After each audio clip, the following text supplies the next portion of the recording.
Hello friends, దేశ భాషలందు తెలుగు లెస్స అంటారనమాట. తెలుగు దురంధర ట్రైలర్ అయితే వచ్చింది. ఆల్రెడీ హిందీ ట్రైలర్ రియాక్షన్ మనం చేసాం. దానికి మంచి వ్యూస్ ఉన్నాయి, మంచి రీచ్ కూడా ఉందన్నమాట. దానివల్ల అఫీషియల్గా కూడా తెలియజేస్తారు మ్యాక్సిమం నాకు తెలిసి. ఆ రేంజ్లో రియాక్షన్ అయితే ఇచ్చాం. సో తెలుగులో కూడా ట్రైలర్ అయితే వచ్చింది. దీని రియాక్షన్ కూడా చేయడానికి అయితే మీ ముందుకు వచ్చా. తెలుగులో ఏముంది బ్రో అంటే మార్చారు భయ్య. ఫస్ట్ ఏమో ఇంధనం అని చెప్పి అన్నారనమాట. ఆ తర్వాత ఇంధనం అనేటటువంటి తీసేసి కొద్దిగా యూనిక్గా పెట్టేటటువంటి ప్రయత్నం చేశారు. తెలుగులో కూడా బాగానే సెట్ అయింది. ఆ తెలుగులో సాంగ్స్ పెట్టాల, దానికైతే నేను చాలా హ్యాపీగా ఉన్నా. ఓన్లీ లిరిక్స్ మార్చారు అండ్ డైలాగ్స్ మార్చారు అనమాట. మ్యూజిక్ అయినా అండ్ ఆ సాంగ్స్ అయినా దానికి పోయేటటువంటి బ్యాక్గ్రౌండ్ సాంగ్ అయినా అవన్నీ కూడా హిందీలో నుంచేటటువంటి ప్రయత్నం చేశారు. దానికైతే థ్యాంక్స్ చెప్పొచ్చు దురంధర్ టీంకి. ముందైతే చూద్దాం, అక్కడక్కడ డబ్బింగ్ కూడా దొబ్బింది అనేటటువంటి ఫీలింగ్ కలిగింది. లైక్ మన సంజయ్ దత్ డబ్బింగ్ అయితే నిజంగా నవ్వు అయితే తెప్పించింది హానెస్ట్లీ. ముందైతే దురంధర్ ట్రైలర్ని మనం తెలుగులో చూద్దాం. ఆ తర్వాత తెలుగులో ఎంత వసూలు చేయొచ్చు అనేటటువంటిది ఇన్ డెప్త్ డీటెయిల్గా మాట్లాడేటటువంటి ప్రయత్నం చేద్దాం. Let's dive in Dhurandhar the revenge. బా స్టార్టింగ్ సీన్ చూడండి, మామూలు లేదు. జియో స్టూడియోస్ ప్రెజెంట్స్ బోర్డర్ పక్కనే ఉంటాం. బో పీక్కోండి. ఇదంతా కూడా ఫ్రిక్షనల్ అనేటటువంటిది మళ్ళీ మీరు గుర్తుంచుకుంటే ఉత్తమం అనమాట. సో డైరెక్టర్ ఏం చేస్తానంటే ఈ పాకిస్తానీ పేరు మీద హిందువులు తిడతాడు. అబ్బా నాకు ఇక్కడ కొద్దిగా హట్టింగ్గా అనిపించింది, నిజంగా హట్టింగ్గా అనిపించింది. ఎందుకంటే ఇప్పుడు హిందువులు అందరూ పిరికి పందలు, బోర్డర్ పక్కనే ఉంటాం, ఏం పిక్కుంటారో పీక్కోండి. అంత దమ్ముందా నా కొడుకులకి? వాళ్ళకి అంత అనేది సీన్ ఉందా? వాళ్ళంత మొగోళ్ళు అయితే పెహల్గామ్ అప్పుడు, పుల్వామా అప్పుడు దొంగతనం గుందుకే అటాక్ చేస్తారు. ఇది ఒకటి మెయిన్ థింగ్ కదా. సో ఈ డైరెక్టర్ ఇక్కడ నాకు నచ్చలా. ఇది ఒక్క డైలాగ్ నాకు నచ్చలా. నేను హిందీలో వింటున్నప్పుడు పర్లేదు అనిపించిందిలే, కానీ ఇది మరి టూ మచ్ అనిపించింది. ఎందుకంటే వాళ్ళకంత సీన్ లేదు, వాళ్ళకి మనకి వార్నింగ్ ఇచ్చేంత సీన్ లేదు. వాళ్ళు ఏం చెప్పి దాడి చేయాల, చెప్పకుండా అటాక్ చేశారు. అది డైరెక్టర్ అయినా ఒప్పుకోవాలి, అది ఎవడైనా ఒప్పుకోవాలన్నమాట. దొంగతనంగా దెబ్బతీసేటటువంటి చెత్త నా కొడుకులు వాళ్ళు ఇంత ధైర్యంగా మనకి ఛాలెంజ్ చేస్తారా భయ్యా? మీరే చెప్పండి. ఇది ఒక్కడే ఇలాగ తీసేయాల్సిందే. సో పాకిస్తాన్ అనేటటువంటి వంక పెట్టుకొని హిందువుని నోటుకు వచ్చినట్టు తిట్టడం ముమ్మాటికి తప్పు. దీని మీద మీ కామెంట్ కూడా తెలియజేయండి. నాకు కొద్దిగా హట్టింగ్ అనిపించింది, అందుకే చెప్తున్నా. ఏం పీక్కుంటారో పీక్కోండి అంట. పీకుతురు చూడు. జై జై విశ్వదాబేన్. అది హిందువులందరూ పిరికి పందలు అన్న కదా, అక్కడ నుండి సీన్ అయితే స్టార్ట్ అయింది. పిరికి పందలైతే ఒక హిందుస్థాన్ పాకిస్తాన్ వచ్చి రెహమాన్ డెకాయిట్ని ఎలా చంపాడరా అనేటటువంటి రెహమాన్ రిఫరెన్స్ చూపించడం అనమాట. ఆ తర్వాత ఏమంటే రెహమాన్ డెకాయిట్ని అయితే కుట్టేస్తున్నారు. ఇదైతే మీరు గమనించవచ్చు. రెహమాన్ డెత్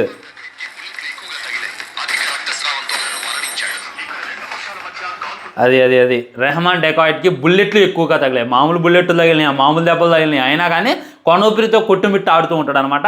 నాకు దురంధర్ సినిమా మొత్తం మీద నచ్చింది రెహమాన్ డెకాయిట్ క్యారెక్టరే. లాస్ట్కు చూసుకున్నట్లయితే సిగరెట్ వెలిగెత్తాడు నించొని.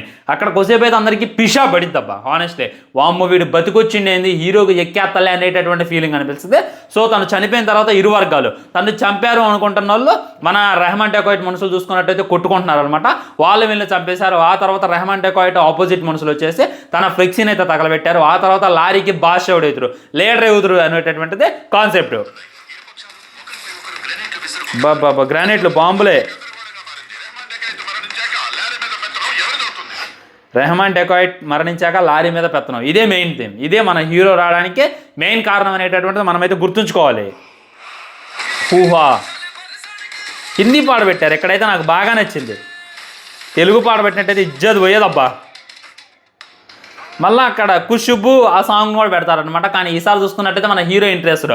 అప్పుడు రెహమాన్ అక్షయ్ ఖన్నా చూసుకున్నట్లయితే వచ్చింది కదా ఖుష్బు అనుకుంటా. ఈసారి మన హీరో కూడా ఆ విధంగా స్టెప్లు అయిపోతున్నాడు అనేటటువంటి క్లారిటీగా అర్థమవుతుంది. సో తనే కదా లారీకి రాజు అయింది. లారీకి రాజు ఎవడైతే అవుతుందో ఎక్కడ కూడా రాజాడే, ఆడికి రాజ మర్యాదలు ఉంటాయి అనేటటువంటిది చూపించడం. ఈసారి మన హంజా చూసుకున్నట్లయితే ఈ విధంగా రాచరికంలో లైక్ రాజులాగా ఎంట్రీ ఇచ్చి వాళ్ళ బాద్షాలాగా దీవెనలు పొందుతారు, వాళ్ళ బాద్షాలాగా ఎంజాయ్ చేస్తారు అని చెప్పి రెఫరెన్స్ చూపించడం. మొత్తం అక్కడ పెడుతున్నారు లారీని మొత్తాన్ని. ఆరి ఆరి ఆరి ఆరి ఆరి బాబా ఈ షార్ట్ చాలు భయ్యా. ఇంట్రడ్యూసింగ్ సింగ్ రంగి. ఇది కొత్త క్యారెక్టర్ అని చెప్పి చాలామంది అనుకుంటున్నారు. పాత పేరే మనోడే లైక్ గెటప్ మార్చుకొని గడ్డం పెంచుకొని పాకిస్తాన్కి స్పైలాగా హంజాలాగా వచ్చింది అనమాట. డబుల్ యాక్షన్ కాదు. ఆ తర్వాత చాలా బ్రేక్ డౌన్ చూస్తే నాకైతే అర్థమైంది అనమాట. ఈ షార్ట్ అయితే అదిరిపోయింది నిజంగా, నెక్స్ట్ లెవెల్. ఆరి ఆరి బాబా గోస్ట్ రైడరే. ఒక తిప్పుతుంటే నాకైతే గోస్ట్ రైడర్ లాగే కనపడ్డాడు నిజంగా. ఈ వాయిసే దొబ్బింది. ఏడుస్తున్నావు ఎందుకురా?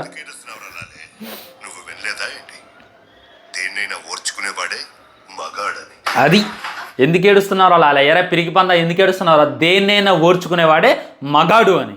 అలా అందరూ విన్నాం, నువ్వు కూడా ఓర్చుకోవాలి, నిన్ను కూడా వేస్తారా ఈ సినిమాలో. సాంగ్ చూడు భయ్యా, మ్యూజిక్ ఏంది ఆ ట్రాన్స్లో కట్టదీసబెండు, డబ్బులు పంచుతున్నారు లారీలో జనాలందరికీ. ఒక రాచ మర్యాదలు పొందేటటువంటి సీన్ ఇది. ఇది మెయిన్ బాగా కోపం తెప్పించేటటువంటి క్యారెక్టర్.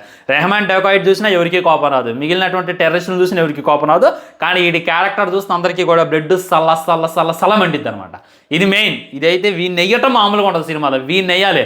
రెహమాన్ డెకాయిట్ని ఎంత ఘోరంగా అయితే చంపిన హంస, వీడిని అంత ఘోరంగా చంపితే చూడాలని చెప్పి నేనైతే ఈ కళ్ళతో ఎదురు చూస్తున్నా సీరియస్లీ. హిందుస్థానీ కాఫిర్ తల నరికి తీసుకెళ్లి ముషరఫ్ టేబుల్ మీద పెట్టాడు మేజర్ బాల్. పాస్ట్లో చూసుకున్నట్లయితే ఒక హిందుస్థాన్ తల నరికి టేబుల్ మీద పెట్టడం జరిగిందని చెప్పి చెప్తుండు పాస్ట్లో. రేపు మరొక హిందుస్థానీ తల నరికి లాల్ మస్జిద్ మినార్ మీద వేలాడదీస్తాను. హిందుస్థాన్ తల నరికి లాల్ మస్జిద్ మినార్ మీద తల వేలాడదీస్తా అని చెప్పి చెప్తున్నాను. నేను డబ్బింగ్ చెప్పాను, దాని మీద చాలామంది కామెంట్ చేశారు అది నిజమేనా అని. ఇప్పుడు విన్నారు కదా, ఆడదే అంటాడు. సో ఈ డైరెక్టర్ మీద నాకు ఎక్కడే వండుతుంది, హిందువుల్ని చాలా అంటే చాలా తిడతాను అనమాట. మనం భావోద్వేగానికి గురవ్వాలను, మనం బాధపడాలను, మన కోపరావాలనేటటువంటిది అర్థం కావట్లే, కానీ అంతలా తిట్టేయాల్సిన అవసరం అయితే లేదు. ఆనెస్ట్లీ చెప్తాను, అంతలా తిట్టేయాల్సిన అవసరం లేనే లేదు. ఫస్ట్ ఏమో హిందువులందరినీ పిరికి పందాలంటాడు, హిందుస్థానీ కాఫీలను చేసిపోయి తల నరికి మినార్ మీద ఏలాడదీస్తా అంటాడు. ఈ డైలాగ్ అవసరమా అనేటటువంటిది నాకైతే అనిపించింది.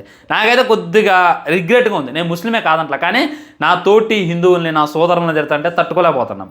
మాటికి పిరికి పందులు, మాటికి ఒకటి తల నరుకుతా ఏలాడదీస్తా అంటే మట్టికి తీసుకోవడానికి నాకైతే ఒక రకంగా ఉంది. సీరియస్గా చెప్తాను. మరి మీకే విధంగా అనిపిస్తుంది అనేటటువంటి చెప్పండి. దిస్ మచ్ ఇది ఎమోషన్ సీన్ భయ, అనుకోన మ్యాన్ అన్ఫోల్డ్స్. ఇక్కడ వణుకుతుండు మరి, ఈ షాటే మస్తు వణుకుతుండు మనోడు రణ్వీర్ హంజా. హీరోయిన్ ఇక్కడ కాల్చిద్ది అనుకుంటా, మా దేశానికి వచ్చి మాకే డోకా ఎత్తావారు హంజాగా అని చెప్పి అని కాల్చేటటువంటి సీను. ధైర్యం, శక్తి, ప్రతీకారం. ఫస్ట్ ఏం చేశారంటే ధైర్యం, ఇంధనం, ప్రతీకారం అని చెప్పి వచ్చిందనమాట. చాలామంది ఇంధనమేంద్ర బాబు, ఏంద్ర ఈ డబ్బింగ్, ఏంద్ర లిరిక్స్ అని చెప్పి చాలామంది ట్రోల్ చేయడంతో గ్యాప్ తీసుకొని ధైర్యం, శక్తి, ప్రతీకారం అనేటటువంటిది పెట్టారు. ధైర్యం, శక్తి, ప్రతీకారం బదులా హిందీలో బాగుంటుందబ్బా. శక్తి, ప్రతీకారం ఇది బాగుంటుంది. నేను director of Uri surgical strike తీసినటువంటి ఆయన సినిమా తీస్తున్నాను. ది దురంధర్ ఏమన్నా సినిమా తీస్తున్నావా, 3వ సినిమానే. ఇంధనం, ఎపిక్ రివెంజ్, హోరీ బ్లాస్ట్, బీస్ట్ మోడ్ ఆన్. ఈ షాట్ మామూలు లేదుగా, వామ్మో మొత్తం క్రూయల్గా రూత్లెస్గా ఉండబోతుంది.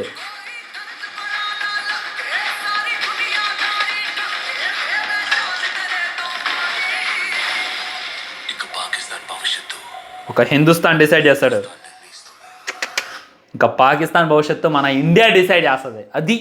ఇది మెయిన్ అంటే ఇది నాకు బాగా నచ్చింది. ఈ డైలాగ్ బాగా నచ్చింది భయ్యో. Dhurandhar, the revenge. ఆదిత్యదార్ మామూలు డైరెక్టర్ కాదు నువ్వు, వామ్మో. 2వ సినిమాకే 1200 కోట్లు కొట్టడం, 3వ సినిమాకే 2000 కొట్టడానికి వచ్చేస్తాడు మనోడు.